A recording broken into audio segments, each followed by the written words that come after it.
And I guess the last show and tell item will be tonight's program. It's the Penn State Industries Majestic pen with a Tru-Stone black and gold blank. And I've also turned a letter opener to go with it, and I'll pass them around and let everybody look. The letter opener's committed to a sale already, but the pen that I turn tonight will end up being in the drawing at the end of the meeting. So I'll go in and pass these around. All right, I guess we'll get right on into the program then.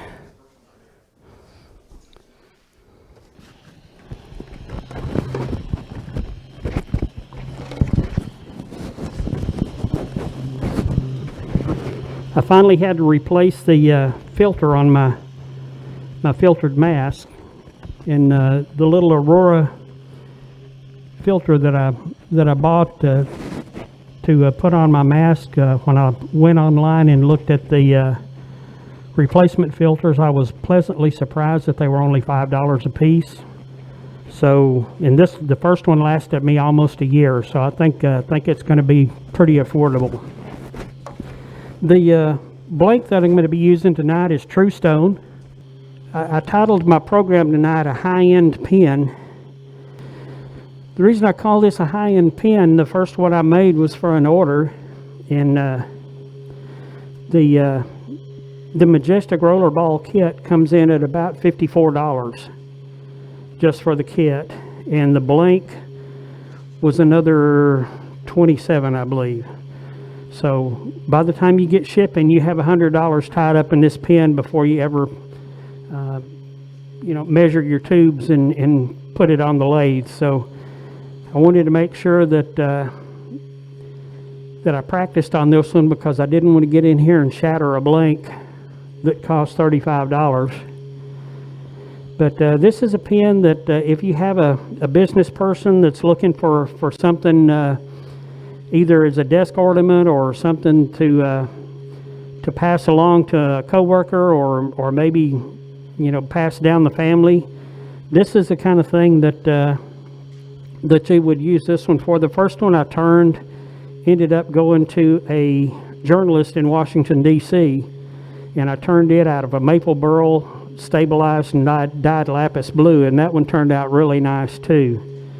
But before we get into this, we've got a little PowerPoint.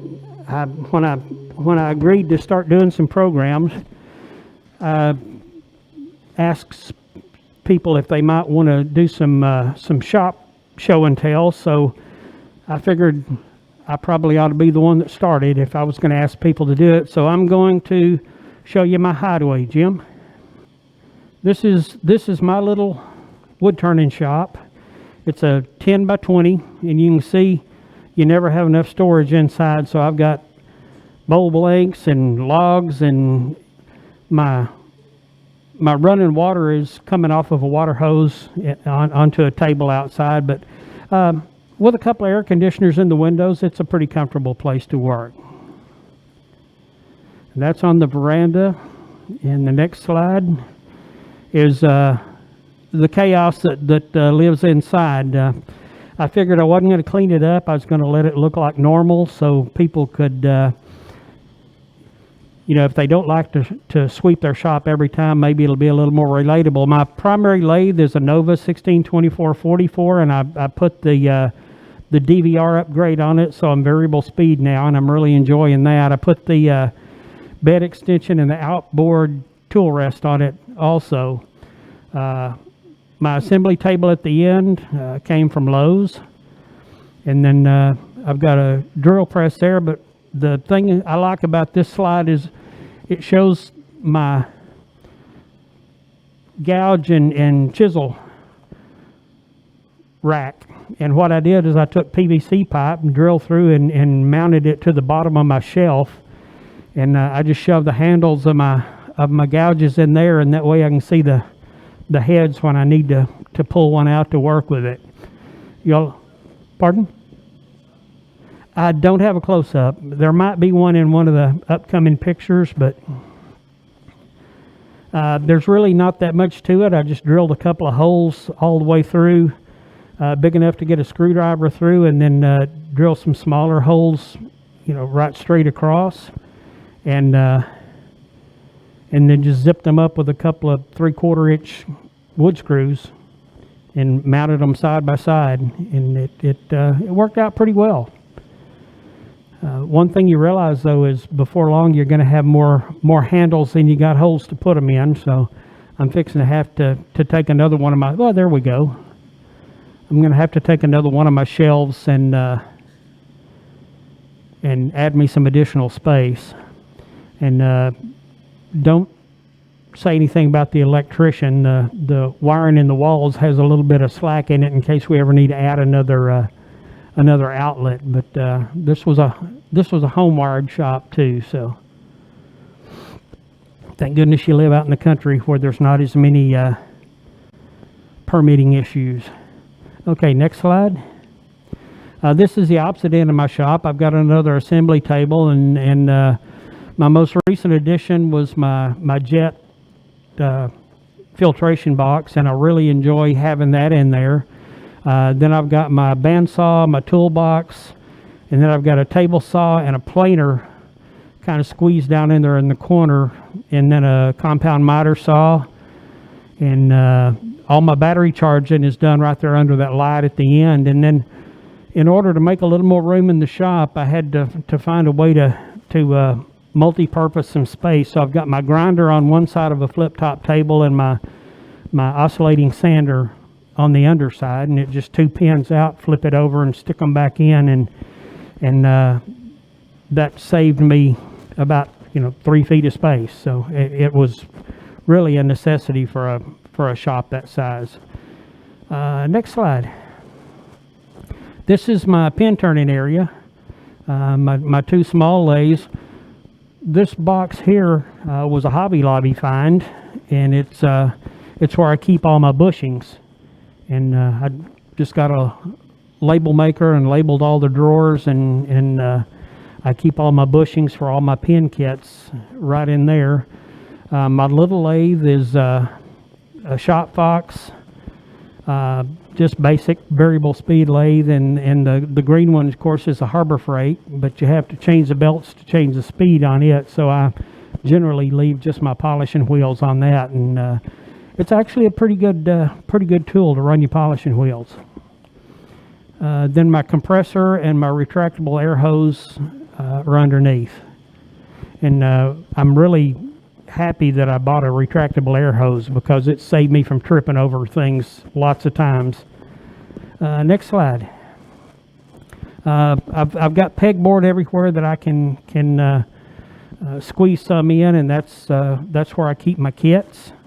You can see I've got a little bit of an inventory going. I've got pin kits, toy kits, gardening tool kits. This one right up here is even for a slingshot. Nice brass yoke and surgical tubing type slingshot. So I need to go in and turn a handle for it so I can keep the peacocks off the back of my pickup. Next slide. There we go. That's a little closer up on the turning tool rack.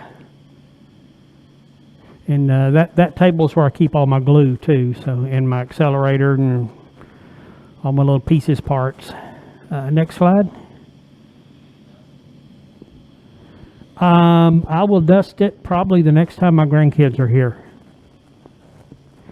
There's my table saw with my segmented bowl sled, and my planer / wood storage rack. And next slide. Those 2 things normally end up going out on the deck when I use them because they generate a lot of trash when you use them. This is my second assembly table. I've got my belt sander on it also, and of course it's an official storage spot for our Turning for the Troops Blake. So next one I think may be my last. Yeah, that's my flip top table. A little closer up on that, and I really am enjoying that because it's such a good space saver. It was, I can't remember the cost on it. I think on the sale for grand opening it was between $200 and $300. You could build one a little cheaper, but I needed a prototype anyway. But I'm really enjoying having that in there, and it provided enough space to put my sharpening jig on there and still be able to flip an oscillating sander. So it had a good enough throw that you didn't have to limit what tools that you attached on it other than for width. I'm going to try to build another one and put my 2 small lathes on it where I can flip them, and then I'll have room for another toy. Okay, next. That's just my sealers and finishes, and it's up on my other tall shelf. Don't say anything about the quality of the carpentry. They're almost level. I'll just leave it at that. For anybody that might be a Freemason, this is a Masonic cane, also known as a tubal cane. And anybody that's been through a Masonic ritual or two would understand that it's got some significance, but it's also kind of a curiosity, because like captive rings, the balls that are turned inside of a handle generate a little bit of curiosity. And next, that is the monstrosity that I use to gather dust, and it's just a 5-gallon can with a cyclonic on the top of it, and a regular Craftsman shop back. And I mounted them on a piece of OSB with just some wheels on the bottom, and I used the handle on the bucket to pull it around. And thankfully it fits under the end of the bed extension on my lathe, so it has a home in the corner. And that is my shop, and there's not enough room for a lot of extras in there, but it sure is where I spend a lot of my fun time. And I've been in some other shops, and I hadn't seen a lot of other tools or toys that I think I could couldn't do without, because I've got ways to do pretty well everything that I've tried turning with the tools that I've got. My Santa Claus list has a laser engraver on it, but I'm going to have to make a space for it sometime and control dust around it a little bit better first. Well, I guess now we can start turning a high-end pen. Tru-Stone is an interesting blank. It's very heavy. Did I pass that one around? I had to learn a little bit about it before I started drilling it and cutting it. Now, those will break if they hit the floor. But they tend to blow out really bad when you're drilling them, because they're extremely hard. So when you're thinking about setting up your blank, rather than starting at one end, measuring your first tube, measuring your second tube, and then casting off the tail end of it, start in the middle. And then that way you can have a little extra length on the ends. So when you blow out, and it'll blow out as much as maybe 1/8 of an inch at each end. So you're going to have some chip out when the blade exits the blank. It's not bad to blow out or chip where the blade or where the bit starts, but it will flake off a little bit at the tail end. So that gives you still a good viable blank if you start in the middle and make both pieces a little bigger than what you're normally used to doing with acrylic.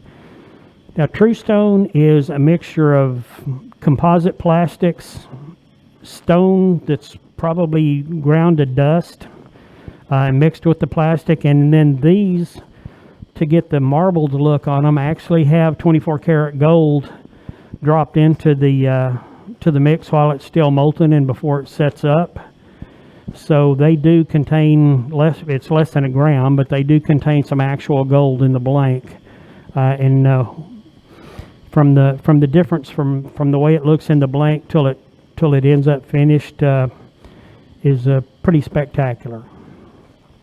Another thing you got to be careful of is don't turn Tru-Stone too slow. You probably need to get it up around 3,000, 3,500 RPMs when you're routing out the blank, just to keep it from chipping too bad.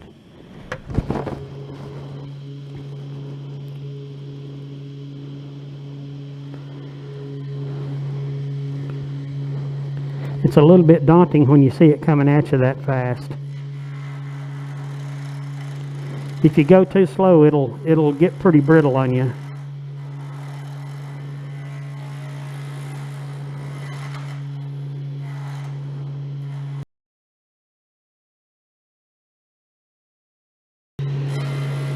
At the risk of sounding like our last presenter at our fourth Thursday meeting, I am using an Easy Wood tool. But the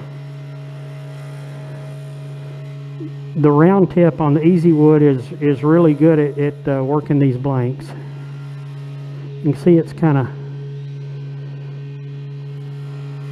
a little bit messy to turn.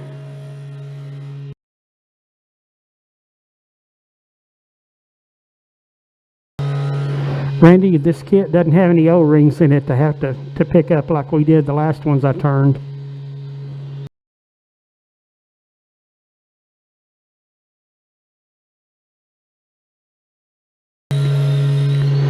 The blanks I'm using on this are 7/8 of an inch instead of 3/4 because this uses I believe a 37/64 bit for the wider barrel.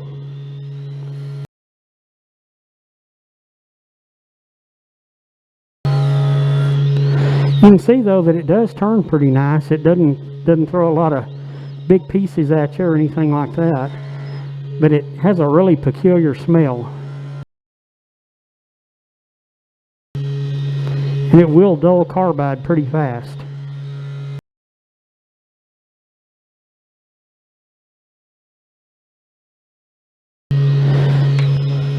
I was using a round one. I'm switching off to a flat one now. And it's not negative rake, it's just a plain.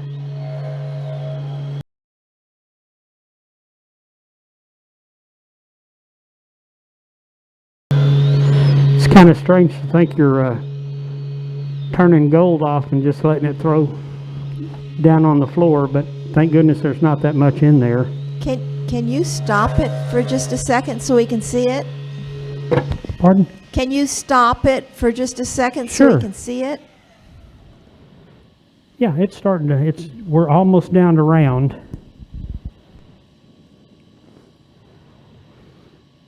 And it'll get pretty cloudy until we start finishing it, but it pretties up pretty fast.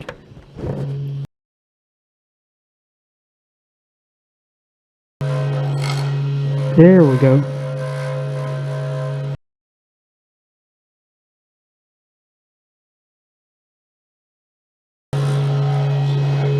It does chatter a little bit, but not too bad.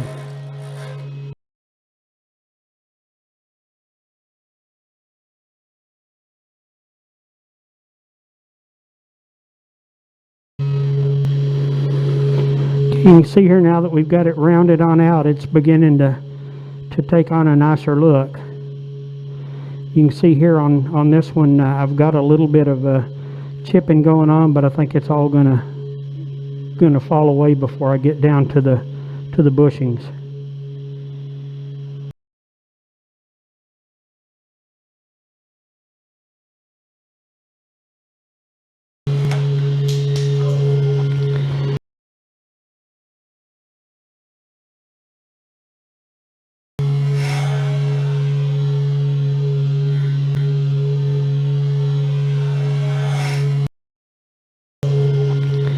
Well,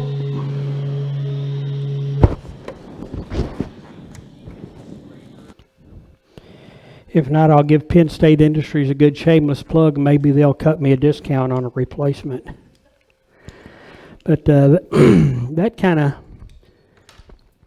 kind of brought us into a situation there. I do have another blank with me, but I didn't bring a drill bit, so I won't be able to salvage that. But I'll go on and finish out this piece and build that half of the pen, and that way, and then as usual, when you plan on using your demo as a giveaway, bring one that you've already done first. So that will be the one that'll go into the drawing tonight. But I'm going to go ahead and finish this one up, even though I had a little catastrophe. Jim noticed too before the meeting that I had a little bit of a little bit of rattle in this mandrel, so that may have played a little part in it too. This is a mandrel I hadn't been using at home.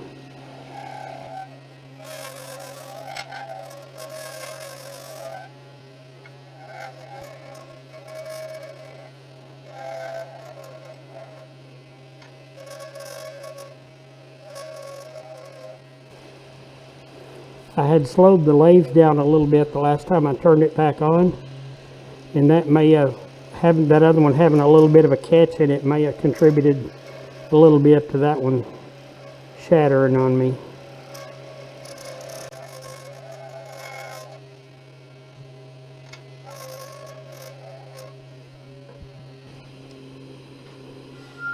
Okay, go ahead and pull the torque. Could I get somebody to get me a little bit of water?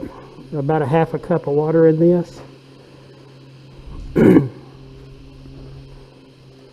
As far as going on to finish out on this, it's just about the same as any. I'm using the mesh type sand. I'm starting at 180. This is the Wood River kit from Woodcraft, and it goes 180 up to 600. And one thing nice about the mesh type is you can sand with it a little bit faster than you would the aluminum oxide, because the dust will fall right on through.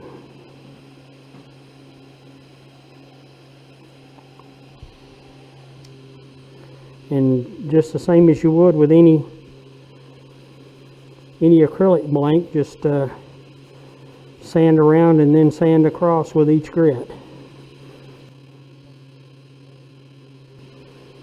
180 and then 240.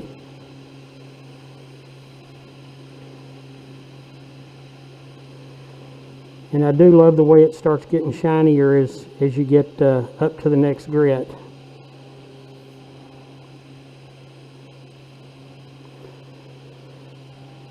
When you start collecting or stop collecting dust in the mesh, then it's about time to move up to the next grit.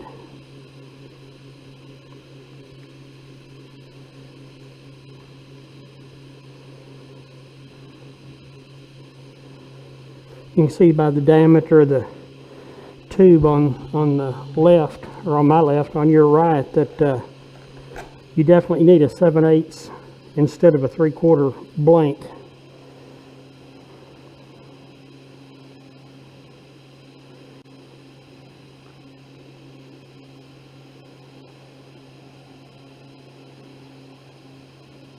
What size are those tubes? Pardon? What size are the tubes? 27/64, and I believe the other one is 1530. Yeah, it's on the. Thank you. They're both pretty good sized drill bits.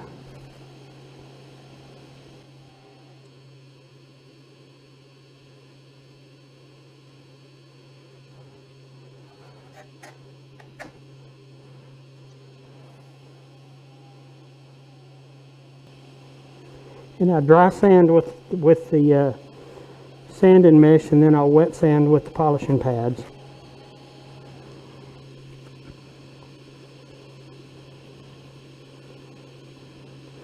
This is one of those times when it doesn't help to be left-handed, because you don't have the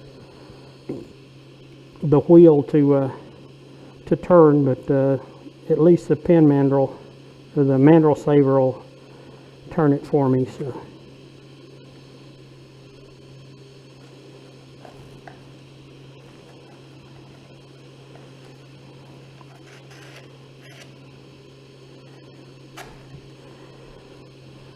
One thing I like about the Tru-Stone is you don't have to waste a lot of sandpaper or your sanding mesh to get it down to the next grit, because it turns out pretty fast.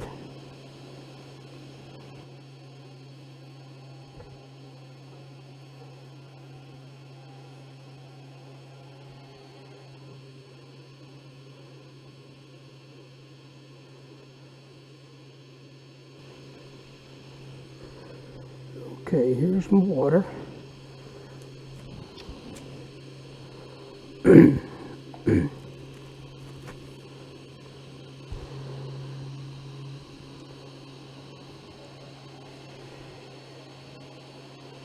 up to about 1200. And from here on out, just treat it like you would a regular acrylic blank.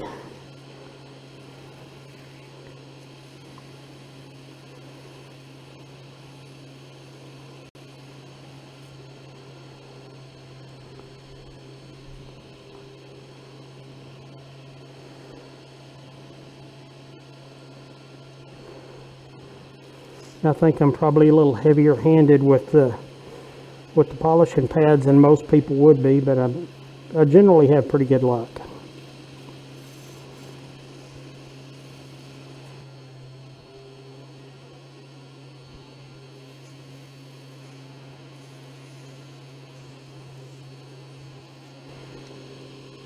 You can see it's really starting to take on a shine now.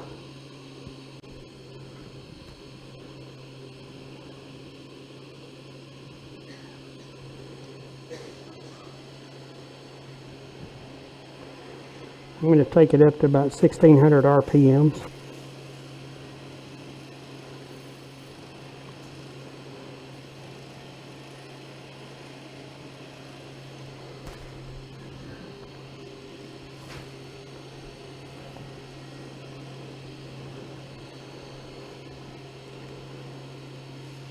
Thanks, Randy.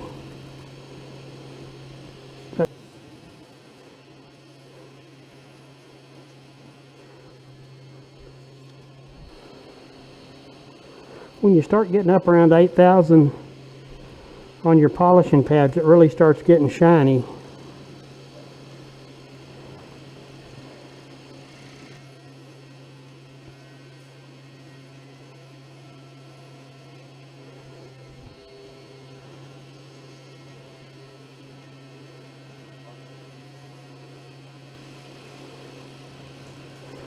One thing I did learn early on about the polishing pads is make sure you don't have a little piece of your blank on your pad when you're wet sanding, because it will scratch the heck out of your blank and you'll have to go back to square one and start over.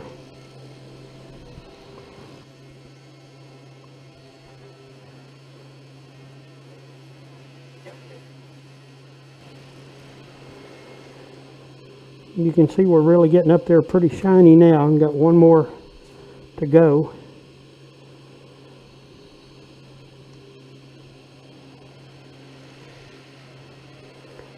I'm going to bump it up a little closer to 2000.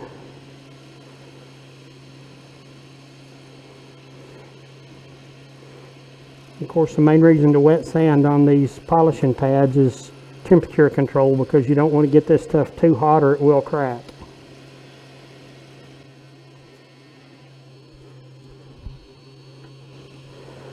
Y'all can see that's beginning to look pretty nice. And normally this is where I would stop, but I've started using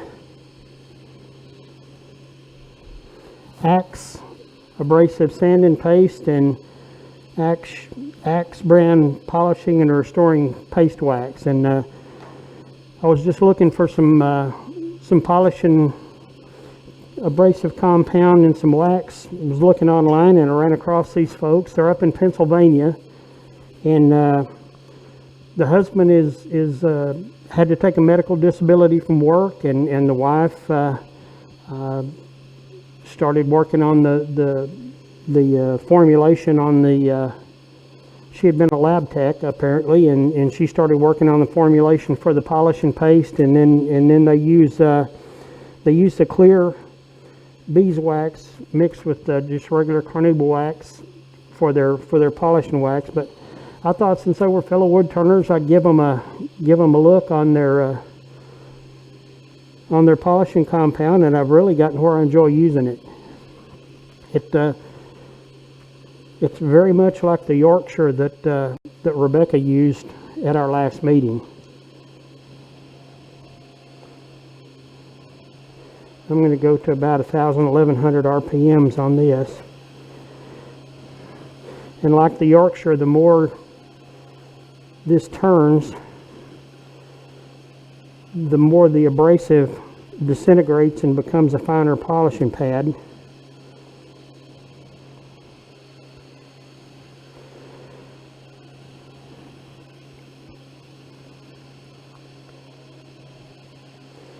And it will kind of burnish as you go along, so you want to add a little pressure and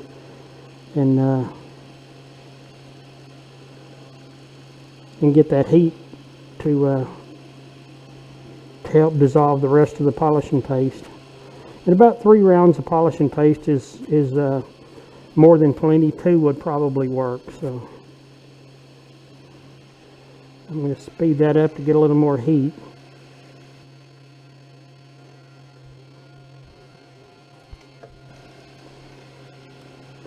And that's looks a lot like the Yorkshire. It's just a nice clear white, and it doesn't take a whole lot. Almost seems like you're using cooking oil on it, like Crisco or something.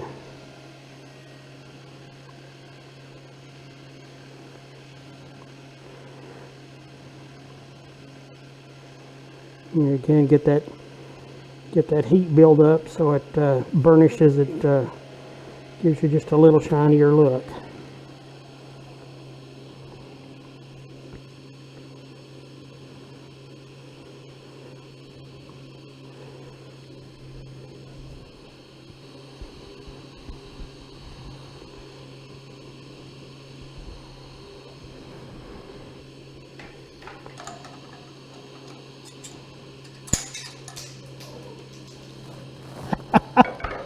I'm going to send something flying every time I do a program, so.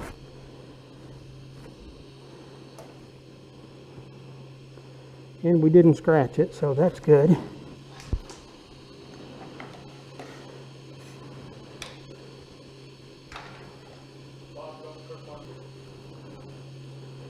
I'm going to go ahead and press at least half the pin together. And you want to go real easy on these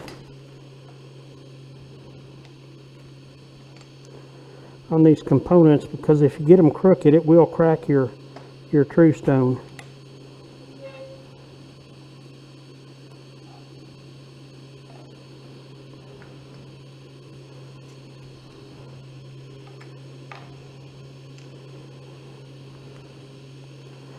Nice thing about these is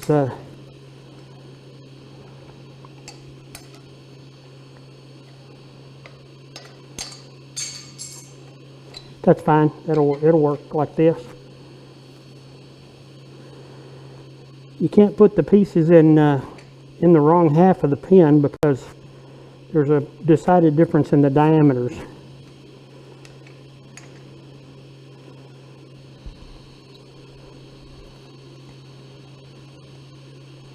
One interesting little tidbit on these is the spring doesn't go down here, and this one on the end of the pin.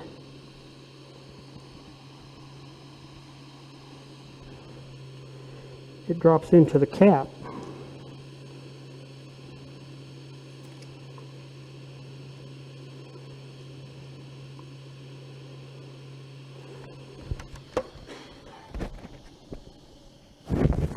And with that, we have half a pin.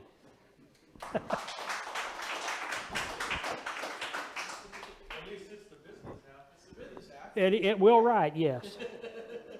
And one thing, I love these roller balls. They almost deliver a fountain pen type quality of flow of ink. So they're really nice. And like I say, you know, when you're going to do a demo, it never hurts to have one made up ahead of time. So we've passed that one around so you can see what the finished product looks like. I will pass this one around though, so you can see that the shine on the blank is pretty consistent, blank to blank. Are there any questions? Chad? Did you just cut it with a table saw, bandsaw? Cut it with a bandsaw. I drilled it out on my drill press, and I did have a little bit of chip out on the end of the blank, but you know, it wasn't any problem because I I had gotten the information on the Tru-Stone to make them a little longer than you normally would with an acrylic, and that was true to the mark, good advice. But that pen, once finished and assembled, will run you about $97.50 to make it. And so you probably, if you're going to make one of those for an order for a customer, you're going to look at probably somewhere north of 200. If you go by the rule of about 3 times your component cost, then you'd be looking at a $300 pen. And when you put the letter opener with it, I would generally, with that blank and that kit, go about $350 if I was going to sell that to a customer. But at the same time, it's a real unique pen and letter opener kit. It's one that somebody will probably pass down to their children, and with a little bit of care, it'll last that long. And with a rollerball blank, it's going to keep writing for as long as somebody wants to put another blank in or another cartridge in the pen. And it's an easy assemble. You do have to be a little bit careful to make sure you don't shatter your blank. But I did have a catch in that one as I was turning, and if I would have backed off of it, I probably wouldn't have shattered it. But I did hit a catch, and that's, I guess, why we wear masks and face shields. And but I love turning these things. They're not that big a challenge, but to watch them come to life on your lathe in front of you, it's really rewarding. And then when you pass that off to a customer, and their eyes light up when they get it, it makes the time you spend in the lathe making these things really worthwhile. And I've made them, like I said, with the stabilized maple burl, and I've made them with the Tru-Stone. The maple burl's easier to turn, and it shines up equally as well. If you want a more natural look, definitely go with the wooden blanks. And if you want the more I guess you would call it jewelry store type look, then the Tru-Stone is the blank you'd want to go with. Where do you get the Tru-Stone? Pardon? Where do you get the Tru-Stone? I got my Tru-Stone from Penn State Industries. They when I give my zip code, they automatically know who I am here lately. So does it come in other colors? It does. It comes in about 6 different colors. There's a burgundy, a red, a green, a blue, the black, and white. And some of them have gold in them. Some of them have, I think, a little more of a whitish, and some of them have a black marbling in them. I think the burgundy one has black instead of gold. But they're actually pretty nice to turn. You can kind of get that acrylic ribboning going on like you do on a regular acrylic blank, and when you get to that, you've got a really good piece that you're working on. You said that the final about $100 in parts, but then $300. I would not hesitate to ask a customer $300 if they were looking for that, because I generally try to go about 3 times the cost of the blank and the kit when I'm selling a pen, because that way it justifies my time and a lot of time shipping, because I don't add shipping on when I send one to somebody that's away. I figure I can recover that in the cost of the pen. And the pen kit was $54-ish. $54.95, I believe. So the blank is $40? It was $35, I believe. And if you go with the Majestic Junior, you can go with the 3/4 blank, and you can trim that cost down to about $75. Get the same look with just a little bit smaller scale. And a lot of people like a little bit smaller. That's a cigar size pen, and a lot of people don't like them that big. So the Majestic Junior with a 3/4 Tru-Stone blank may be more popular. I've not made one yet, because every time I've gone to order, they've been out of stock. So I assume by that they're probably a little more popular. But the first one, like I say, went to Washington, D.C. To my daughter's ex-boss. He's the founding principal of Semaphore News Agency. And when you run across people like that, you wonder how they're going to appreciate things. And he did send my daughter a nice email thanking her for the pen. And about 2 weeks later, I received a handwritten note about an 8.5 by 11 sheet, front and back, thanking me for taking the time to make something, and he was going to pass it on down into his family when he ended his walk on the earth. So it made me feel really good, and really got me interested in maybe turning a few more of those. Because you really kind of grit your teeth and pucker up a little bit when you look at, you're looking on your lathe and there's $100 worth of stuff sitting right in front of you. But